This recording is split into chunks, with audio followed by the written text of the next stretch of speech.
Des points clés selon mon expérience sur tout ce qui est transformation finance, le premier point clé qui est le plus important, c'est l'effet levier. L'effet levier principalement des personnes, c'est-à-dire qu'une personne doit avoir un effet levier dans la transformation.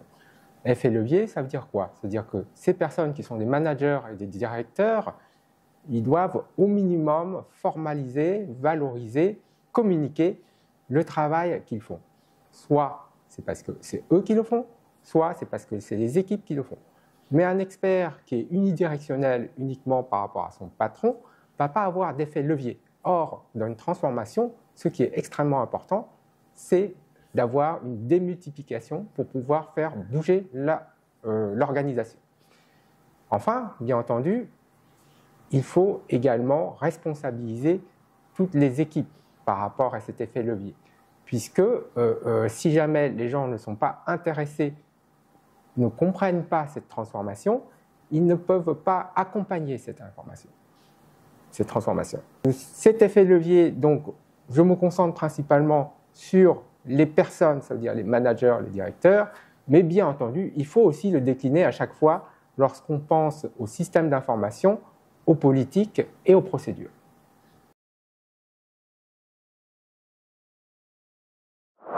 Deuxième point que je veux aborder avec vous, c'est la capacité d'exécution des transformations.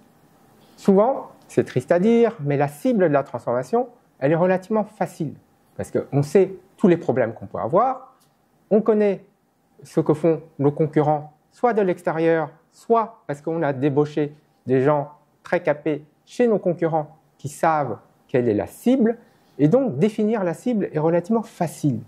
Ce qui est difficile, c'est de définir le chemin et la trajectoire qui mènent vers la cible. Donc, la capacité d'exécution de la transformation. Déjà, il faut savoir à peu près où on est. Puisque si on ne sait pas où on est, on ne peut pas tracer le chemin vers là où on veut venir. Là où on est, mais il faut prendre un chemin. Chemin à gauche, à droite, court terme. Ce chemin, il faut être capable de l'explorer. Et pour l'explorer, souvent, ce qui est important, c'est une capacité de prototypage. C'est-à-dire, on pense qu'il faut aller là, on fait des prototypes pour voir si ça fonctionne rapidement avant de s'y engager. Le nombre d'organisations qui définissent la prochaine étape, sans même essayer, faire un workshop et essayer sur Excel, sur papier, de voir que cela fonctionne avant de l'enclencher, cette transformation, est quand même effarant. C'est-à-dire qu'on ne peut pas demander à plein de gens de mettre en œuvre des choses lorsqu'on n'a même pas essayé de tester en prototypage un certain nombre de choses. L'autre chose, c'est qu'il faut parfois faire des itérations quand elles ont sens. C'est-à-dire, il ne faut pas aller dans un projet tunnel autant que possible qui dure 3 ans et à la fin, on a des bénéfices au bout de 3 ans. Autant que possible, il faut définir des étapes intermédiaires et chaque étape intermédiaire doit délivrer des bénéfices immédiats. Sinon, vous allez vous retrouver dans un tunnel de 3 ans et pendant 3 ans, vous n'avez pas de bénéfices concrets et donc vous êtes dépendant du support politique en capital par rapport à la poursuite de votre projet. Bien sûr, avoir des étapes intermédiaires, voire itératives, c'est-à-dire au début, une première version qui donne 20% des fonctionnalités, puis 30% des fonctionnalités, puis 40% des fonctionnalités, ça coûte plus cher. Mais il est important d'avoir des bénéfices immédiats, échelonnés dans le temps, qui permettent aussi de pivoter lorsque c'est nécessaire.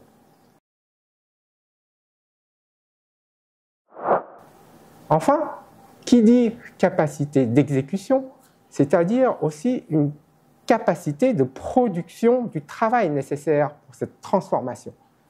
Et ce qui est extrêmement important, ce que je regarde rapidement, c'est la proportion entre ceux qui font, ceux qui exécutent et ceux qui définissent, qui transmettent les informations, ça veut dire les managers.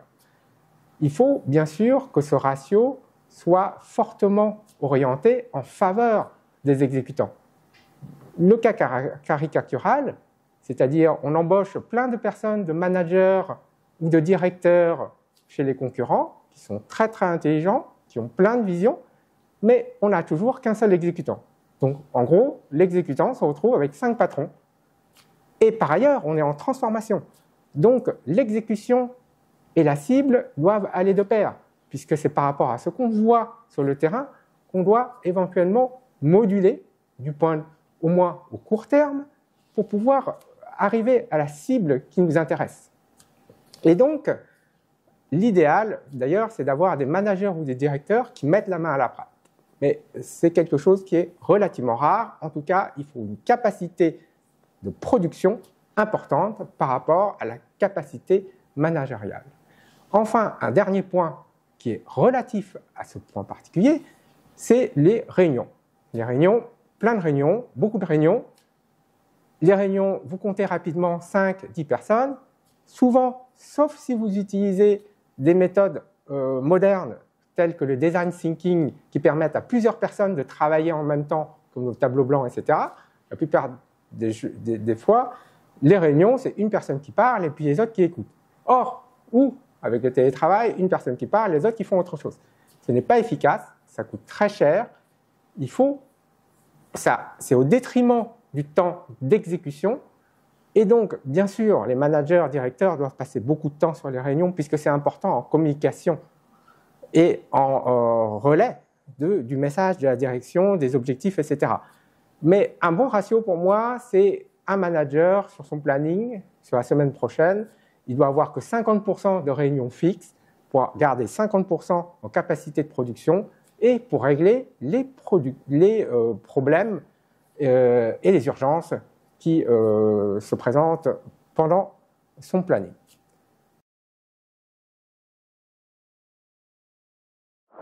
Enfin, le dernier point sur lequel je veux attirer l'attention, c'est la mesure de la performance, la mesure de la transformation.